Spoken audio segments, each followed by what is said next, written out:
huruf besar, huruf kecilnya itu sama persis, nggak boleh beda. Beda satu aja maka nanti dia error. Kemudian ada titik 2 mono behavior. Itu artinya kelas kendali player adalah turunan dari mono behavior. Kelas induk namanya mono behavior, ya. Mono behavior ini dapat dari Unity Engine tadi. Maka di dalam kelas ini sebenarnya walaupun kayak kosong begini ya, sebenarnya di dalam kendali player itu ada banyak metode, ada banyak atribut yang sudah didapatkan dari mono behavior. Yang kelihatan sekarang itu ada dua, masih dua ya, dua metode, start sama update. Di sini artinya kelas start, metode start itu dia akan dijalankan satu kali saja sebelum, jadi start itu kayak inisialisasi ya, satu kali aja dijalankan sampai mulai dari sini sampai ke sini. Setelah selesai ya dia akan nggak pernah dijalankan lagi selama gamenya dimainkan. Kalau gamenya tutup di exit gitu ya, terus dibuka lagi, start akan jalan lagi. Ini inisialisasi. Sedangkan fungsi update atau method update ini dijalankan setelah start. Setelah start selesai, dia akan menjalankan fungsi update dan sifatnya dijalankan terus menerus, looping terus. Ya, apapun script yang kamu tulis ini dia akan jalankan. Kita tes ya, kita pakai script debug titik log. Nah, ini debug log ada ya. Tuh. Ini selalu gini ya.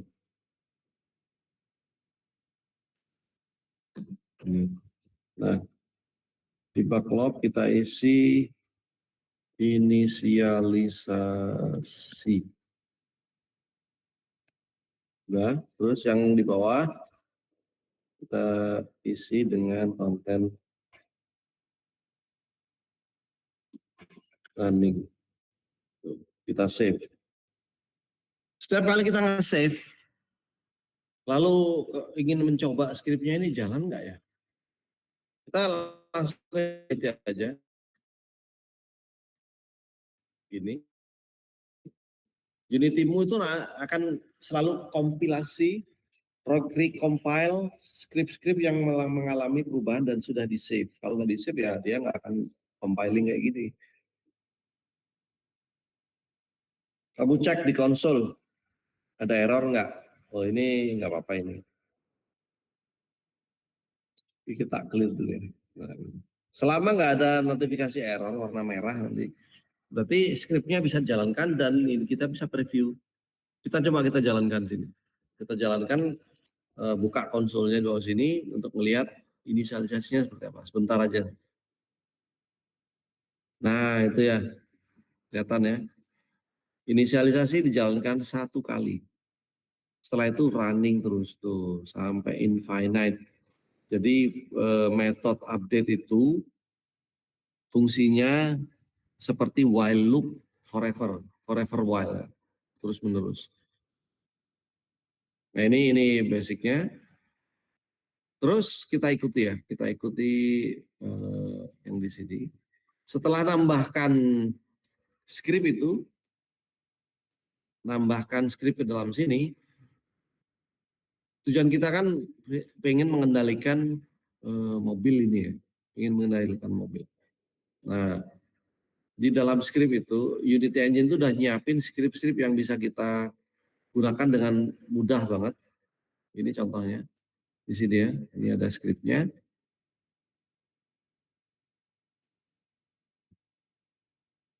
Nah, kita sesuaikan scriptnya. Unity Engine, kemudian using Unity Engine titik input ya, input system ini. Terus kita perlu bikin variabel juga di sini. variabel namanya, nah kalau bikin variabel itu ada bedanya nanti ya. Misalnya kita bikin pertama yang public float dulu ya, floating point, bilangan desimal, speed. Kita setting speed itu sama dengan nilai awalnya 2. Terus kita bikin juga rotation speed. Rotation, R-nya kecil. Perhatikan ya, kalau kita nulis nama kelas itu kan huruf awal harus gede. Lalu kalau kata berikutnya huruf awalnya juga harus gede. Format ini namanya Pascal format ya, case sensitive kayak gini. Sedangkan untuk menulis variabel atau atribut di dalam sebuah kelas itu jangan pakai format ini, tapi pakai format camel, unta, di mana huruf awal tuh kecil aja. Tapi kata-kata berikutnya menggunakan huruf awal yang ukurannya kapital. Ini kayak gini. Kita punya 2 variabel, speed sama rotation speed. Rotation speed kita set 120. Nah, tapi gini, karena dia itu floating point, Unity itu hanya perlu membedakan tipe data yang float dan double, harus dibedakan. Kalau float dan double itu kan sama-sama pecahan, hanya range-nya yang beda. Untuk memisahkan itu maka khusus float ya, tipe data float itu harus kita kasih F di belakangnya, dan ini juga harus kasih F. Biasanya kalau udah F ya kasih gini, karena bilangan bulat nggak apa-apa lah.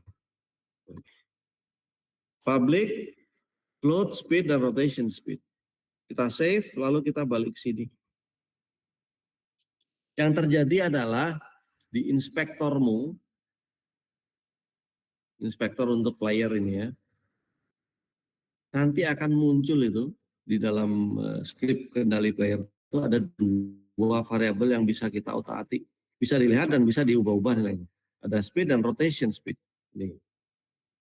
Ini bisa kita ubah jadi 1. Ini bisa kita drag begini ya, drag atas bawah atau kiri kanan itu akan mengubah nilainya secara ini. Misalnya ganti 60. Nah. Coba kita tambah lagi ya. Kita tambah satu variabel namanya, tapi private rigid body. Ini. RB. Ya. Kalau kita punya private rigid body kayak gini. Tapi karena dia private, makanya kita nggak akan pernah ngelihat rigid RB itu, variabel RB itu di sini, nggak akan pernah keluar. Karena dia private. Di mana ya private itu berarti dia hanya bisa dikenali dalam kelas ini aja ya.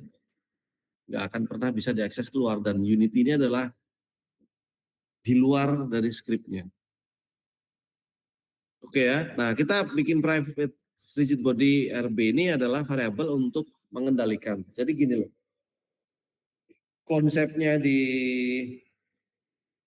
Unity itu, kalau kita ingin memanipulasi game object, yang kita manipulasi itu bukan game object yang ini ya, bukan game object playernya ya, tapi komponennya yang kita manipulasi. Di mana rigid body itu adalah komponen yang bisa berinteraksi terhadap hukum fisika. Dia punya massa, punya gravitasi, bisa ada berinteraksi dengan gravitasi, terus ada ini ya, ada pengereman dan sebagainya, itu disetting di rigid body. Makanya kalau kita manipulasi rigid body, si player itu akan ikut juga, karena rigid body itu kayak kerangka ya, kayak kerangka dari playernya. Nah, sehingga ya rigid body itulah yang nanti kita perlu ambil dari game objeknya. Nah, ini kan karena kendali player itu nempel di game object player, maka nanti rigid body itu kita akan ambil dari dalam si mobil ini, kereta ini ya. Sementara rigid body itu masih dideklarasikan, belum diinisialisasi. Nah, inisialisasinya adalah dengan cara RB sama dengan get komponen. Is get komponen. Get komponen gini. Karena komponen di sebuah game object itu kan banyak ya. Ada transform, body, box select. Kita perlu mengkhususkan komponen apa sih yang mau diambil. Kita khususkan dengan cara memberi ini, dikasih siku, kurung siku, terus tentukan komponennya jenisnya apa. Karena di sini rigid body ya, rigid body, rigid body. Ini artinya ketika inisialisasi RB itu adalah referensi dari rigid body ini. Kenapa? Karena kendali player berada di dalam si player ini. Nah, gitu ya. Sehingga rigid body-nya adalah ya ini nanti. Ketika diinisialisasi dia langsung mereferensikan terhadap rigid body-nya si kereta. Nah, kalau udah kita referensikan begini, maka nanti tinggal setting untuk rigid body-nya mau diapakan. Ini di sini nanti, di fungsi update. Tapi di sini berbeda, kita nggak pakai yang update yang ini, tapi it's okay sih sebenarnya, boleh aja. Kita pakai yang, misalnya pakai update aja nggak apa-apa. Kita copy ya, fungsi programnya tadi di sini. Ini. Nah, kita ada fungsi tambahan ya untuk safety. Kalau misalnya gamenya itu berhenti. Nah,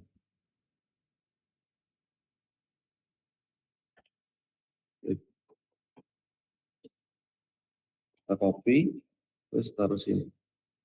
Ini hanya untuk antisipasi aja seandainya kita lupa ya. Kita lupa ternyata rigid body-nya belum ada. Maka kita perlu kalau rigid body-nya 0 ya udah kasih warning aja. Jangan kalau ini nggak ada, efeknya itu adalah gamenya crash nanti. Berhenti secara mendadak ya. Mati mendadak gamenya. Tampilannya jelek, nggak sopan berhenti ya. Tapi kalau dikasih gini dia itu masih sopan. Kasih tahu errornya adalah di sini. Oke ya. Terus kita geser ke bagian bawah.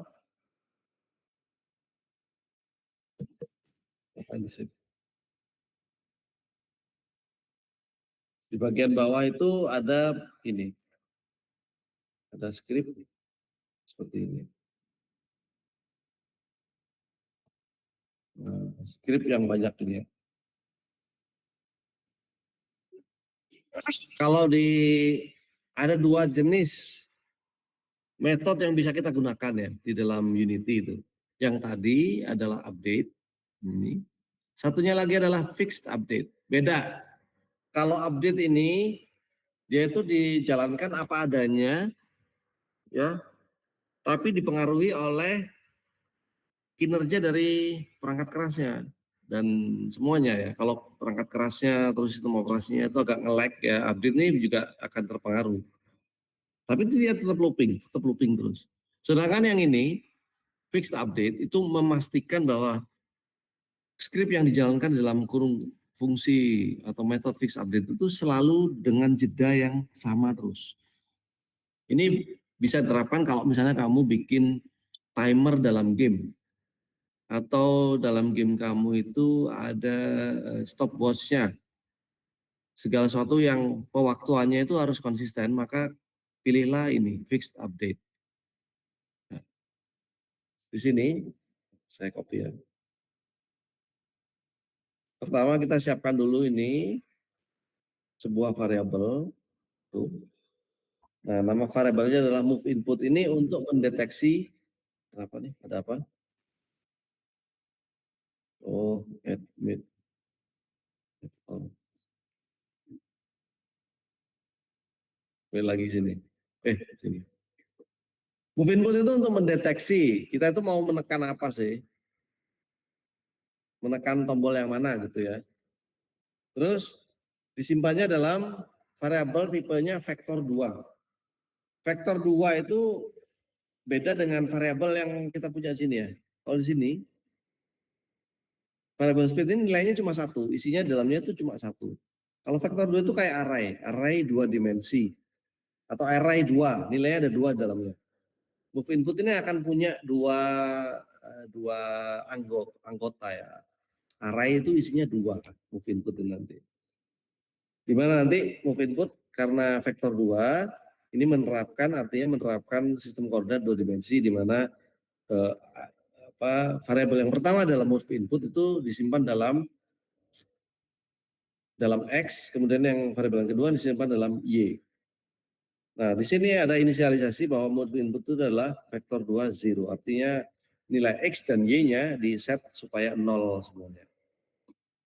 Kemudian kita pakai script ini.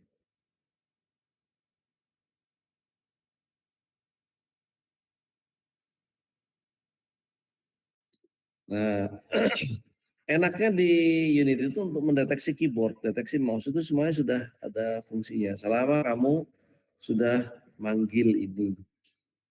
Ya, kalau itu panggil bisa dapat ini.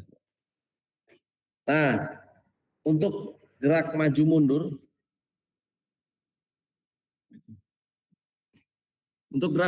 kita pakai tombol W sama S atau arah panah atas bawah ini. W atau S.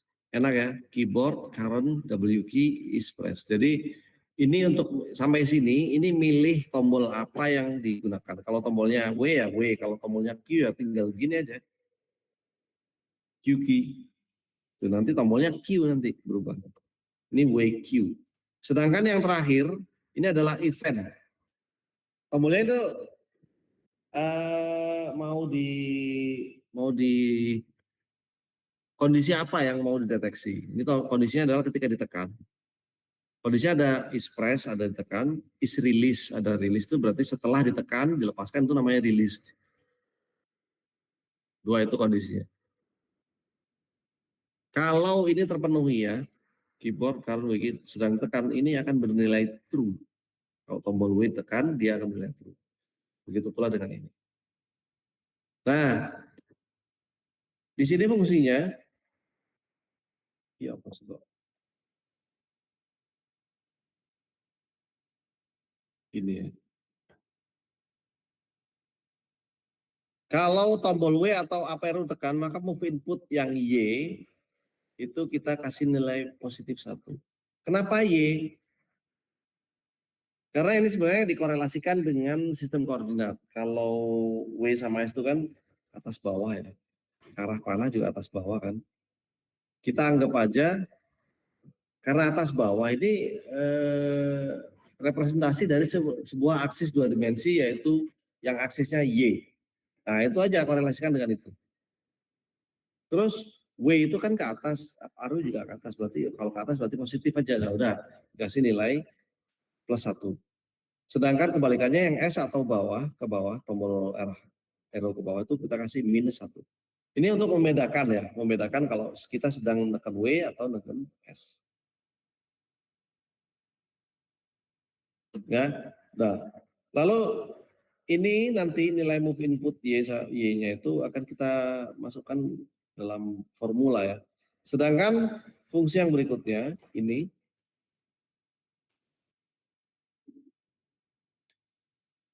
nah 2 fungsi ini adalah untuk memutar playernya. Biasanya kalau kita di game-game PUBG atau Free Fire itu kalau muter objek kan pakai mouse ya. Sementara kita pakai keyboard dulu. Tombolnya yang kita pakai tombol A dan D. A itu yang sebelah kiri, D yang kanan. Karena sekarang kamu lihat tombol A sama D sama arah kiri kanan itu berada di posisi horizontal kan. Kalau horizontal berarti itu relevan sama aksis X di sini karena kita berpikirnya 2 dimensi dulu. Aksis X. Oleh karena itu tombol A itu di sebelah kiri. Left arrow juga kiri. Kiri ini kayak negatif gitu. Dikorelasikan dengan sesuatu yang negatif. Nah, gitu aja. Maka penandanya untuk yang move input X, tadi kan Y udah dipakai ya. Sekarang move input X itu kita ubah nilainya menjadi minus 1 dan Untuk tombol yang D dan right arrow ke kanan, itu move inputnya kita kasih nilai positif. Nah, kita udah punya dari program ini, kita udah punya untuk mendeteksi tombol mana yang tekan. Ya. Sekarang kita tambahkan fungsi ya, formula untuk menggerakkan ini ya, menggerakkan mobilnya itu pakai ini.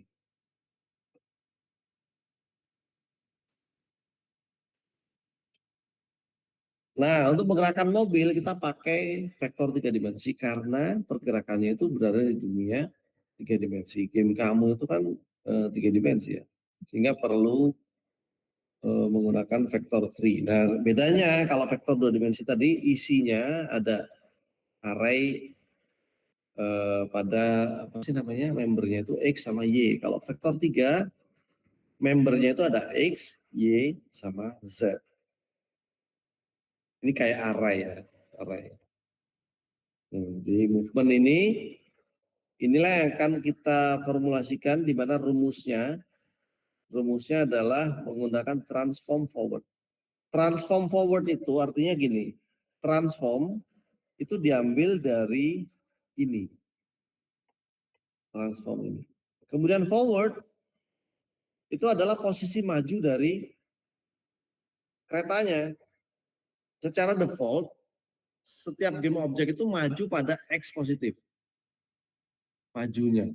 Nanti ada lagi backward, ada right, left, itu ada. Sementara kita menggunakan transform forward, itu matriks ya, outputnya matriks. Terus dikali dengan move input Y. Move input Y tadi kan penanda ya, ini tekan tombol yang mana nih, atas atau bawah gitu ya. Terus kali speednya tadi udah setting, sini ya speednya 2. Ini menentukan banyaknya perubahan posisi. Semakin gede nilai speed ya perubahannya semakin gede, akhirnya kecepatannya perpindahan objeknya cepat.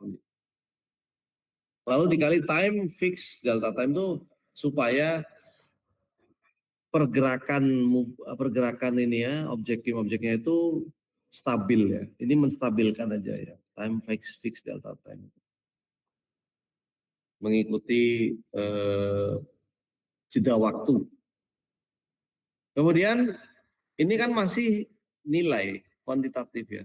Belum diterapkan ke rigid body. Nah, supaya movement ini bisa menggerakkan game object, ini harus dipakai di dalam fungsi rigid body titik move position, RB titik move position. Artinya kita memindahkan rigid bodinya sesuai dengan nilai yang sudah kita rumuskan tadi.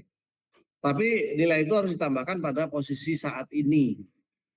Ya, posisi rigid body saat ini, RB titik position. Nah, RB position itu adalah ini rigid body, ini kan dia ngarah ke posisi game object ini ya, yang mana posisi itu ada di sini. Nah, ini posisi ini, nilai X, Y, Z. Ditambah movement. Nah, movement ini kan yang berubah-ubah nilainya. Makanya ketika RB move position kita jalankan, maka efeknya adalah nanti menggerakkan objek. Ya, kita coba di sini. Kita compile dulu.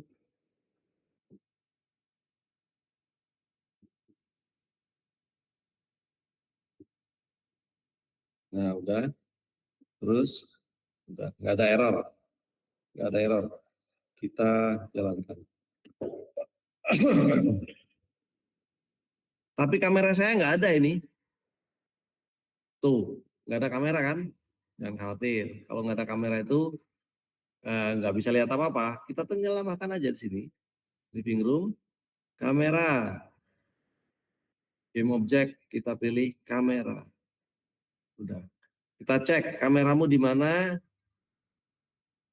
Oh, ada di sana. Kita lihat point of view-nya. Ini harus dipilih kameranya. Milih kamera yang ini. Kameranya pilih yang ini. Nah, salah ini tampilannya ya. Posisi kameranya nggak sesuai. Nah, kita naikkan, kita mundurin, slide, kita geser sana. Jadi kurang jauh. Kita juga bisa setting ini ya, field of view-nya kita gedein. Kayak gini, naikin lagi lah mungkin ya. Nah, kira-kira kayak gini, terus agak menunduk sedikit.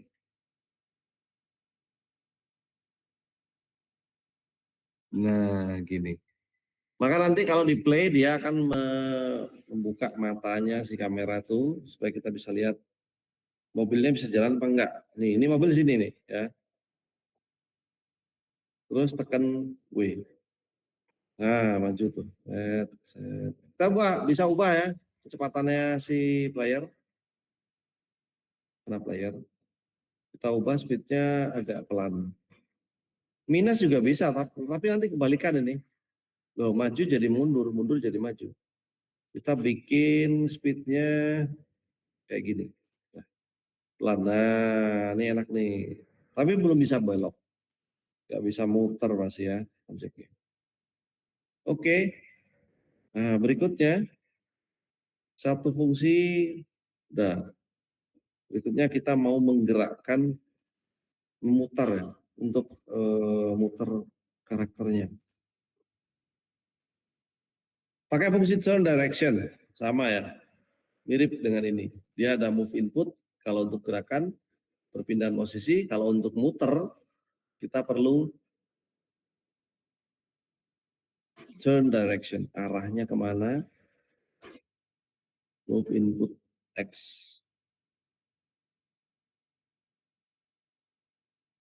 Nah gini, turn direction itu adalah penanda tombolnya itu yang tekan mana, sesuai dengan move input tadi. Ya, move input X kan, karena tadi kita ngambilnya untuk tombol A sama D itu diterjemahkan oleh move input X. Nah, pakai plus minusnya itu di situ.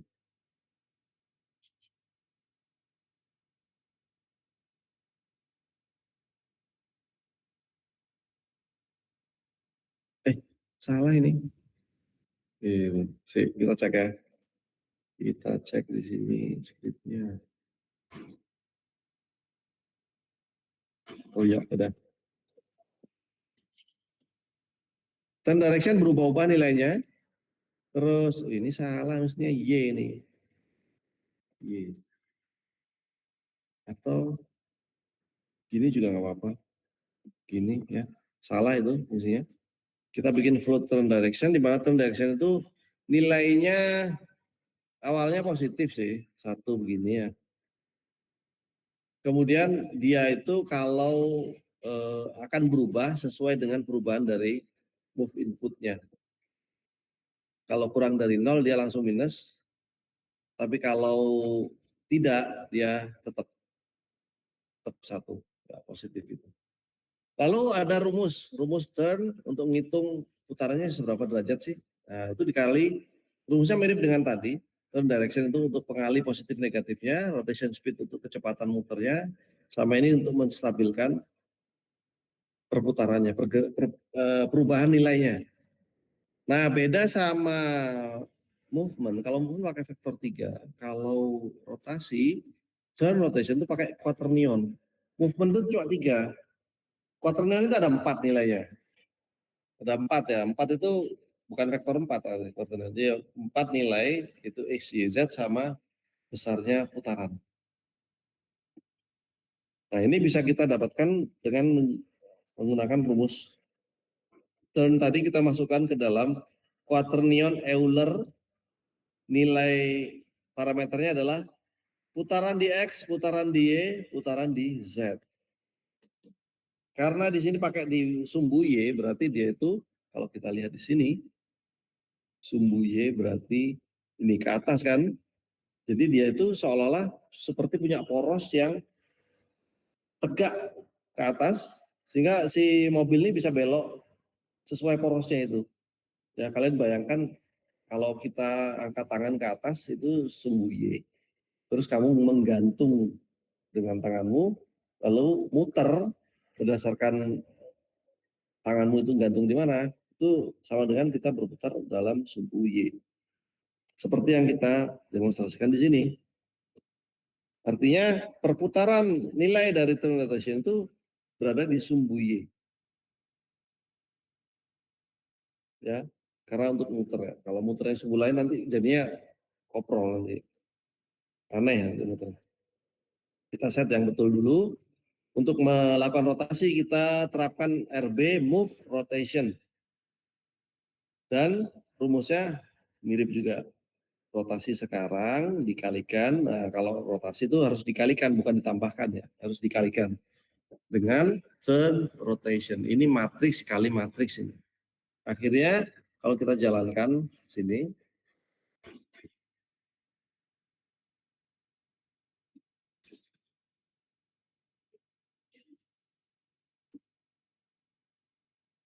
kita preview.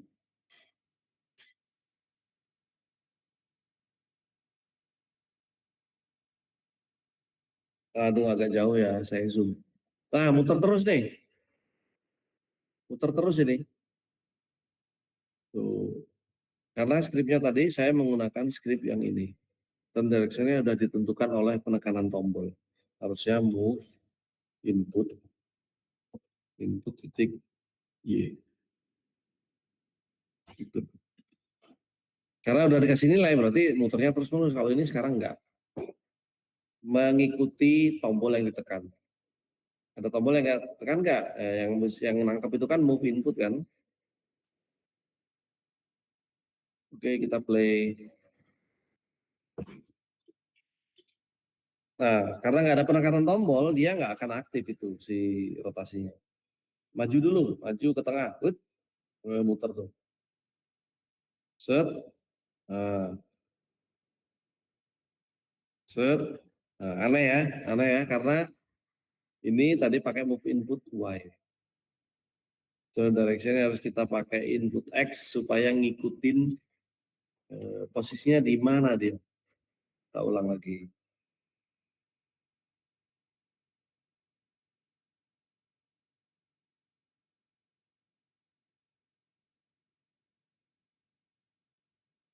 Oke.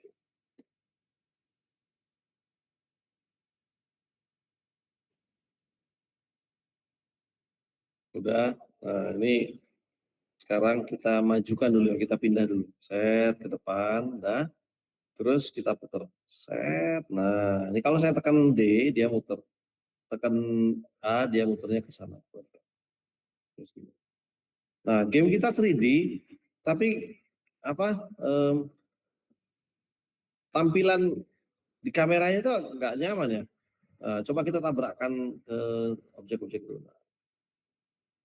Objek lain itu bisa bisa kita tabrak kayak gini karena mereka ada rigid bodinya.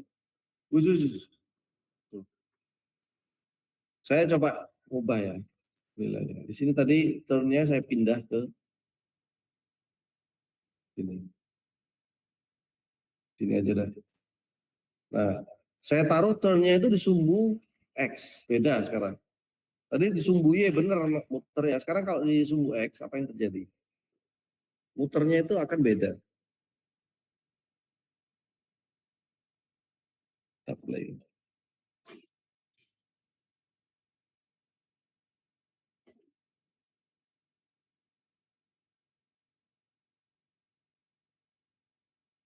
Maju dulu. Ya. Saya tekan puter. Nah, nggak mau muter. Karena dia itu rigid body kan. Dia harusnya itu muternya itu kayak koprol ke depan kalau tekan D dia koprol ke depan. Tapi karena dia tuh kayak benda benda padat gitu. Benda padat mau muter ke depan nggak bisa dia. Ya, ini mundur, tuh nggak ngefek lah ini intinya. Kita kembalikan. Set, set, set, set. Sekarang tampilannya karena kameranya itu ngelihatnya di sudut pandang yang kurang pas. Berarti kita buat dia itu supaya sudut pandangnya pas. Kamera yang di hierarki ini kita geser ke supaya ngikut ya, ngikut layar. Nah, sekarang di dalam layar itu ada kamera. Itu kamera. Kita play sekarang. Kamera akan ngikutin kemanapun si player. Kita pindahkan, kita putar, dia akan ngikut. Nah, ngikut gini jadinya.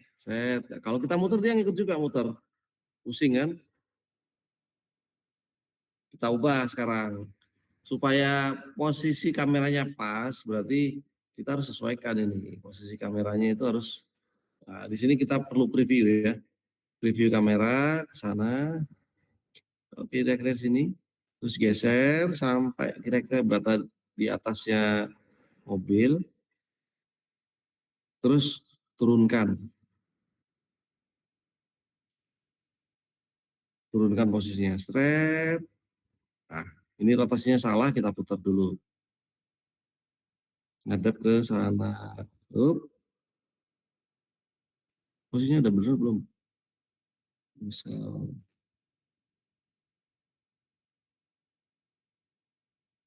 Posisikan mobilnya di tengah, terus rotasi. Nah, kira-kira seperti inilah ya tampilannya.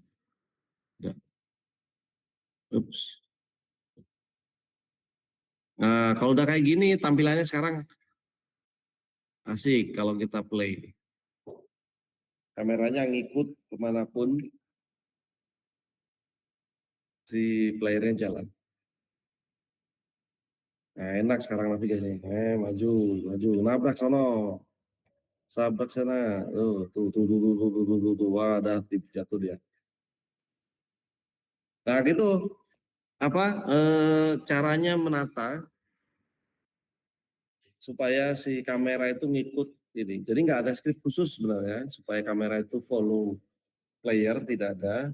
Sebenarnya hanya main di hierarki.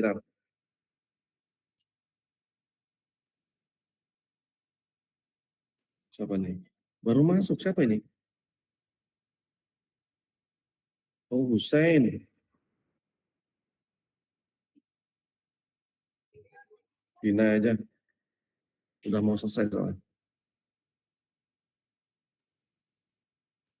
Oke, nah berikutnya kita harus nambahkan item. Item tuh ini yang ini. Create a simple rotating object. Nah, objek itu muncul, kita tadi kan player udah ada ya. Player udah ada. Untuk menambahkan objek, kita perlu nge-drag item ke sana. Project itu ada di prefabs, collectibles.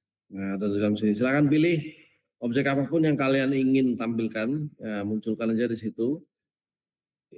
Pilih yang bisa di ini ya. Kalau muter tuh kelihatan. Saya pakai ini aja koin. Koin di sini. Kecil tapi koinnya itu ternyata. Nah, cuman segini. Ini nggak seru ini. Koinnya paling nggak itu dia harus punya ukuran yang minimal segede kereta itu. Kita skala ya. Segini lah ya. Paling tidak. Nah, tapi koin ini dia nggak bisa muter masih, belum bisa muter. Dan kita nggak perlu tambahkan rigid body. Karena kalau tambahkan rigid body, misalnya tambah rigid body ya, rigid body, yang terjadi itu nanti dia jatuh. Kita play ya. Dia akan jatuh dan nggak bisa muter. Muter tuh kan sebenarnya cuma visualisasi.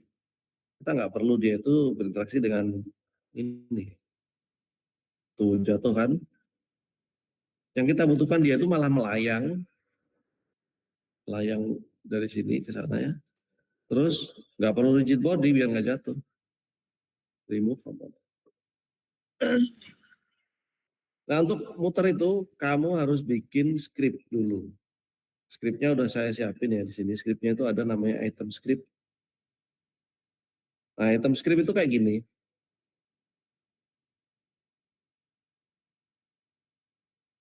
Udah saya siapkan, tapi item script itu belum menempel di collectible. Saya jangan lupa ya, collectible itu harus masuk dalam living room. Nah masuk sini. Kasih nama, koin. Koin. Terus koin ini harus punya script untuk dia supaya bisa muter. Scriptnya bisa kita tambahkan, kamu bisa melakukan hal yang sama dengan cara pembuatan script di kendali mobil, kendali player, atau kamu bikin dulu di sini terus di drag ke dalam koin ya. Ini kamu drag. Tapi ngekliknya jangan lama-lama, klik drag terus ke sini.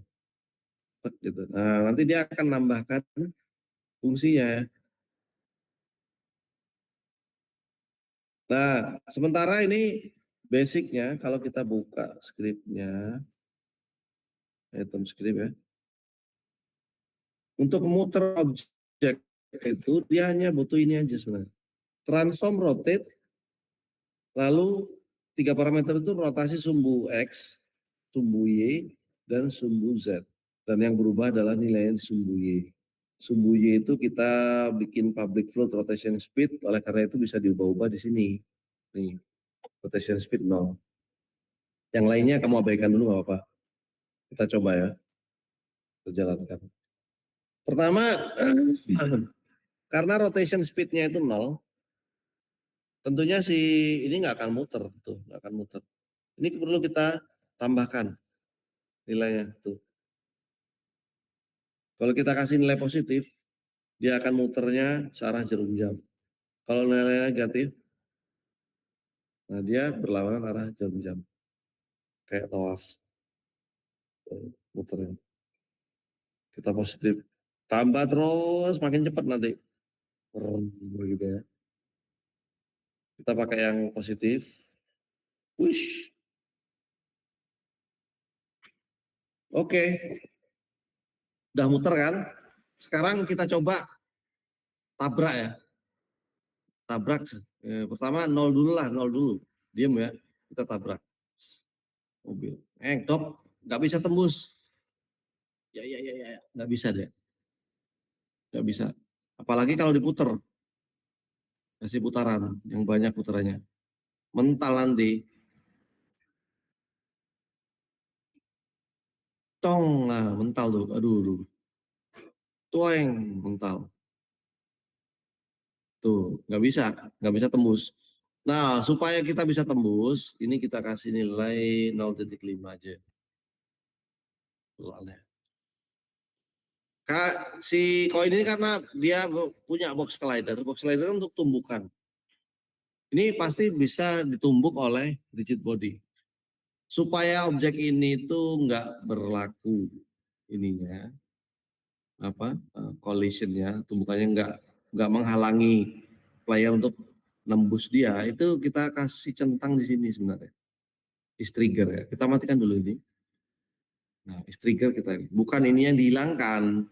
Kalau dihilangkan nanti nggak tahu si kereta ini udah bertumbukan atau belum, nggak tahu nanti kalau nggak ada collider. Ini tuh harus tetap ada, tapi ini kita ubah jadi is trigger.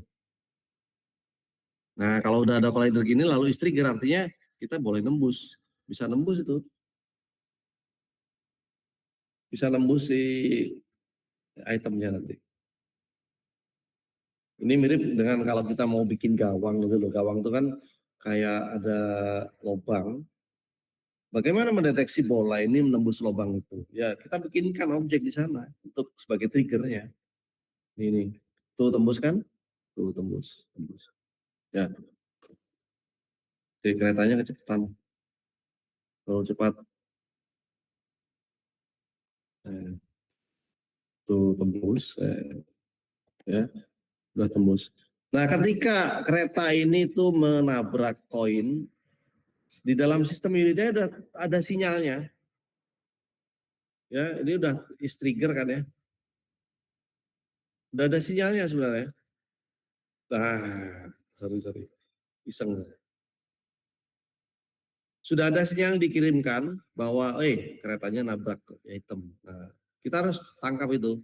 Kita harus nangkap triggernya itu ya. Ini putar dikit lah. Cara nangkapnya adalah dengan menambahkan script di sini. Ada satu fungsi yang namanya void on trigger enter. Itu juga bawaan dari menu behavior. Ketiknya ya on trigger enter. Kemudian di dalamnya ada parameter namanya collider other. Sementara ini nggak usah dilihat dulu. Biasanya kalau kita ini kan, ini dulu ya. Kita kasih debug aja, debug titik log.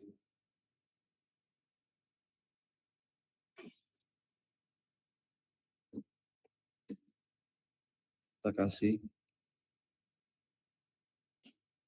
Nah, gitu ya. Maka nanti dia akan, nah sinyal itu kita tangkap dengan menampilkan ini. Sinyalnya masuk dalam on trigger enter. Kita cek sini. Ada error. Ini ada error ini. Ambiguous reference. Nah, ini pasti ini. Nah, ini sering ini kayak gini.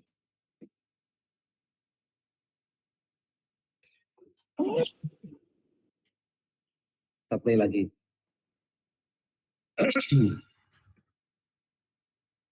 Merah-merahnya harus hilang ya ketika kompilasi ulang.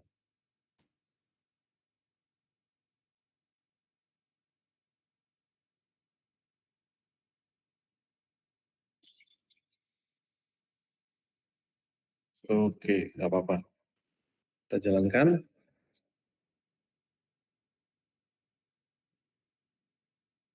Nah, terus kita buka konsol.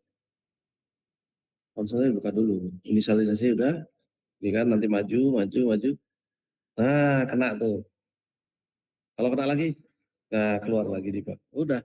Sekarang biasanya kalau kita ngambil item tuh kan itemnya hilang ya. Itemnya kan menghilang biasanya. Jadi itemnya ini kita pakai fungsi ini namanya destroy. Destroy lalu parameternya adalah game object. Game object ini akan nge-refer karena item script ini menempel di game objectnya koin, maka game object itu akan menghilangkan koin ini ketika bertumbukan ya. Bertumbukan dengan si kereta. Kalau kita play, dia ngilang nanti.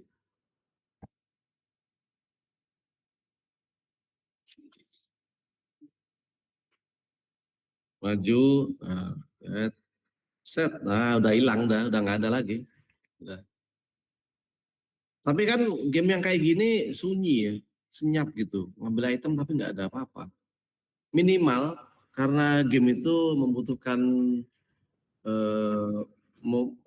meyakinkan pemain bahwa dia sudah melakukan sesuatu, harus ada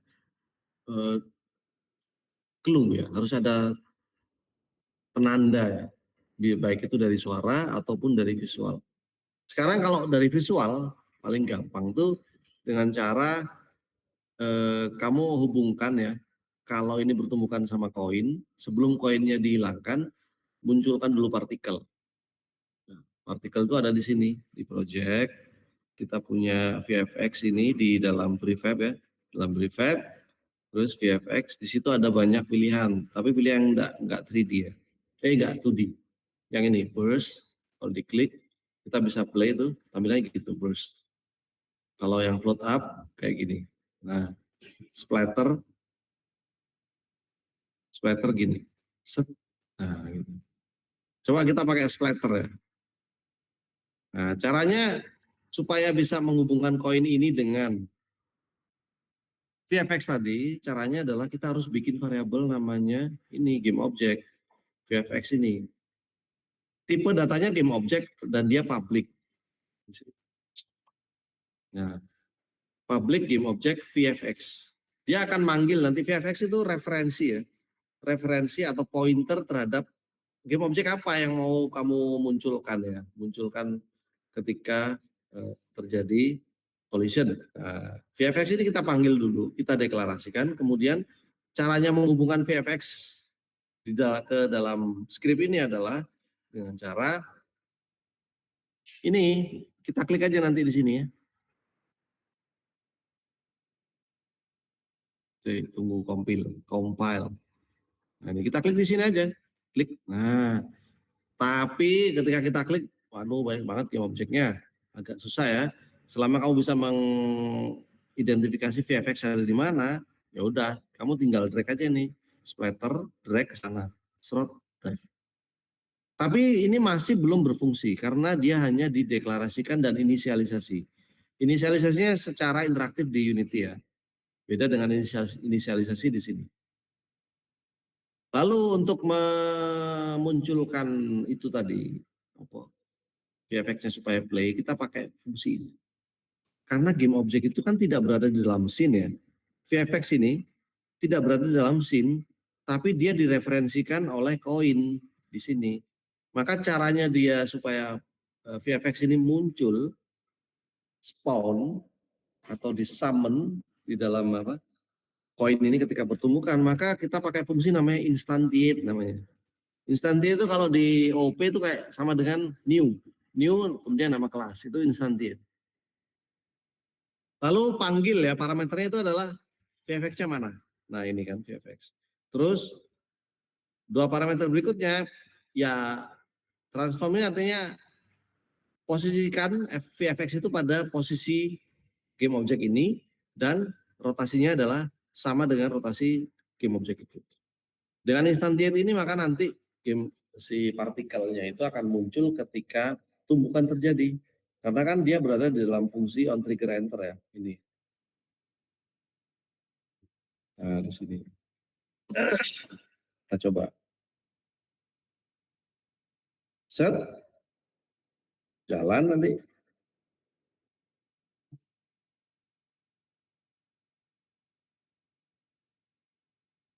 Nah, udah. Maju, terlalu cepat ini jalannya. Playernya saya pelankan dulu.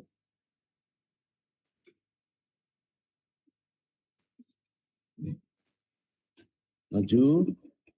Tak. Nah, itu dia. Udah hilang tapi. Kita bisa tambahkan ya, agak banyak ya. Tambahkan agak banyak. Ini bisa kita duplicate. Ctrl D. Geser. Terus Ctrl D. Geser. Ini. Ctrl D. Geser ke bawah. Terus Ctrl D. Ini biar kelihatan aja, biar seru. Kita tambahkan objeknya. Koinnya ada banyak sekarang.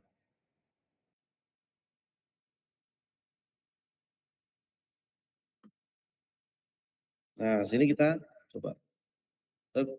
Ya, putar. Nah, gitu. Udah, gamenya udah jadi, udah ada visual effect. Tapi kadang tampilannya kurang. Kita harus kasih suara.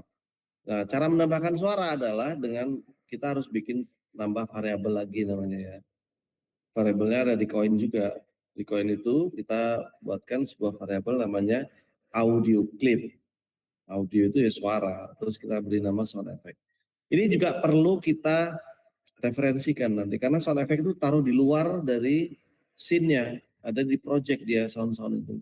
Dan cara membunyikannya adalah menggunakan fungsi audio source titik play clip at point.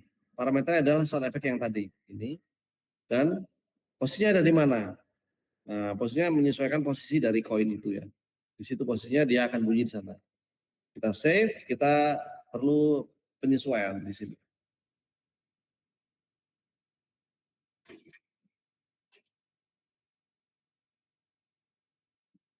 Kita set sekarang. Koin yang pertama, ini. Koin yang pertama, lihat sound effect-nya masih kosong kan, none. Kalau kita klik di sini, dia akan memfilter, akan mencari semua aset yang ada di dalam project itu yang tipenya suara. Dia akan nyari semua. Oke, kita pilih yang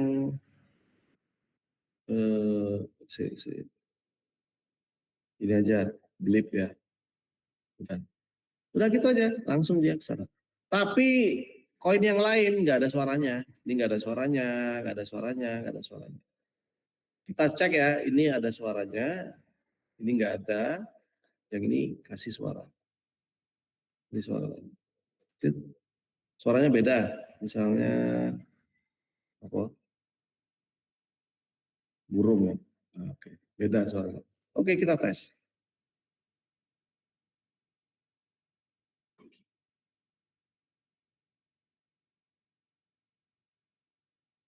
Nah, ketika bertumbuhan yang pertama nanti bunyinya, nah satu. Yang ini nggak bunyi karena nggak ada sumber suara yang dipakai. Nah, itu. Nah, nah ini belum destroy pula nih, yang ini. Terus, tuh, ngebug ini. belok. Ini nggak bunyi, ini nggak bunyi. Ini nggak hilang, tapi karena destroy-nya tidak jalan ya. Destroy-nya itu nggak jalan. Kita lihat script yang ini, oh, tetap item script kok. Item script, item script, item script. Nah, dia itu nggak hilang karena ya tadi kan harusnya menjalankan ini dulu baru hilang kan. Karena instan audio source-nya itu nggak direferensikan yang ini. Tidak direferensikan apapun, maka programnya itu berhenti di sini. Gitu loh. Sehingga fungsi destroy itu nggak akan pernah dieksekusi. Makanya ini harus kita kasih ini biar dia bisa hilang. Kasih apa blip juga lah. Ini kasih blip juga. Blip. Terus yang terakhir kita kasih win. Tara gitu ya. Terus kita play.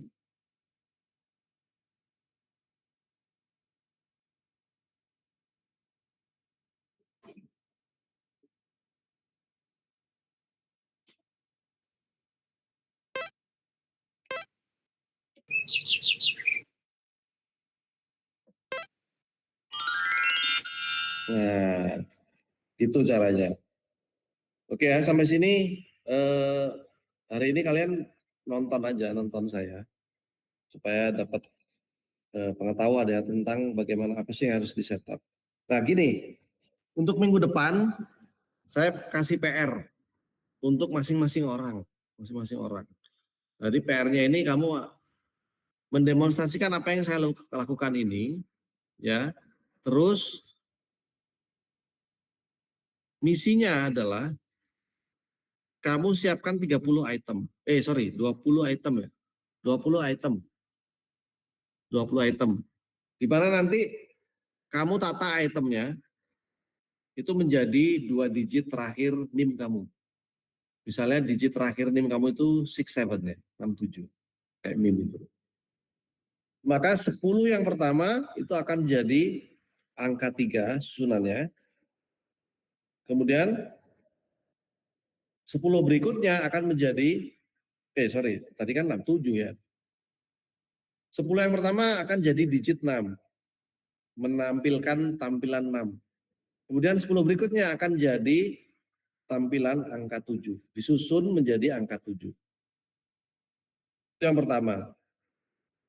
Kalian kan punya NIM karena 2 NIM terakhirmu itu harus disusun dalam misi yang akan kalian kerjakan sendiri-sendiri nanti. Kamu akan membuat sebuah project pertama namanya nano game. Nano game, kecil banget gamenya. Misinya adalah mengumpulkan item yang tersusun menjadi mengumpulkan 20 items ya, koin atau apa itu ya, yang mana nanti item itu tersusun dalam bentuk 2 digit terakhir NIM kamu. NIM masing-masing ya. Terus tambahkan satu lagi bahwa misi ini akan berakhir kalau 20 item itu terkumpul semua. Ya, 20 ke 20-nya itu terkumpul semua. Nah, jadi kamu harus berpikir nih, logika apa yang harus saya tambahkan di program supaya bisa tahu bahwa item yang dikumpulkan sudah berjumlah 20. Oke ya. Nah, nanti setelah ke-20 item itu terkumpul, tambahkan jadi kayak ada winning gitu loh, ada kemenangan ya. Kemenangan yang mana kalau tadi kita memunculkan partikel splatter tadi itu di item ya, di koinnya. Ya kan tadi munculnya kan di koinnya. Nah, ini sekarang kalau apa berhasil mengumpulkan 20 items itu selesai, 20-nya terkumpulkan semua ya, maka nanti ada suara kemenangan, musik kemenangan plus ada ini apa partikel yang muncul di tengah-tengahnya ruangan ini. Ya, partikelnya muncul di tengah-tengah. Udah. Itu aja PR-nya buat minggu depan. Nah, scene itu harus kamu simpan ya, kamu simpan, terus siapkan video. Kamu rekam videonya ketika mendemonstrasikan preview gamenya. Waktu di preview begini, kamu rekam. Oke, saya ngumpulin satu-satu gitu ya. Start gitu kan. Misalnya ini kelihatan 6, 7. Jadi kamu harus ngumpulin ke 20 itemnya itu berurut ya. Dari 6, selesaikan dulu. Terus 6, 7. Terus gitu sampai menang semuanya. Baru nanti di tengah-tengah itu keluar efeknya. Efek kemenangannya itu sama musik ketika menang. Nah, kamu cari musik menangnya gimana, kamu cari. Nggak cuma kering gitu aja, tapi nggak pakai musik kemenangan. Oke, itu yang PR buat kalian masing-masing ya.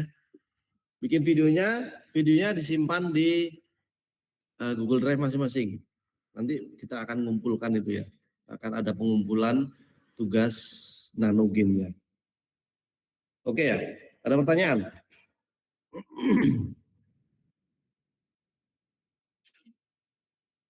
Jelas ya tugasnya, PR-nya? Kalau nggak ada pertanyaan nggak?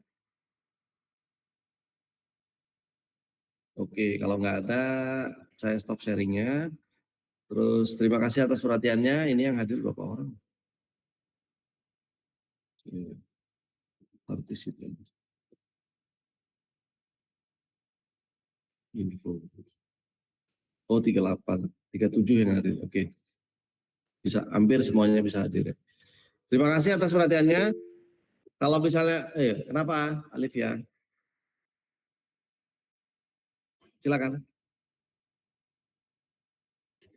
Suaranya belum keluar? Oke ya, udah ya. Baik, saya akhiri dulu. Terima kasih atas perhatiannya.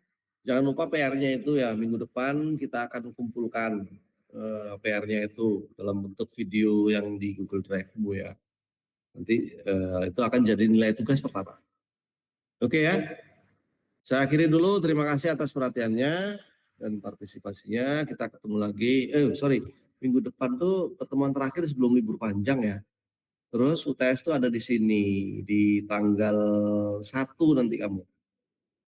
Nah, pokoknya minggu terakhir Maret ya, mulai tanggal 30 sampai tanggal 3 itu adalah UTS kalian. UTS-nya nanti online. Insya Allah online. Ya, itu aja info yang mau saya sampaikan. Terima kasih. Saya akhiri. Wassalamualaikum warahmatullahi wabarakatuh. Selamat siang semuanya. Waalaikumsalam warahmatullahi wabarakatuh. Waalaikumsalam warahmatullahi wabarakatuh.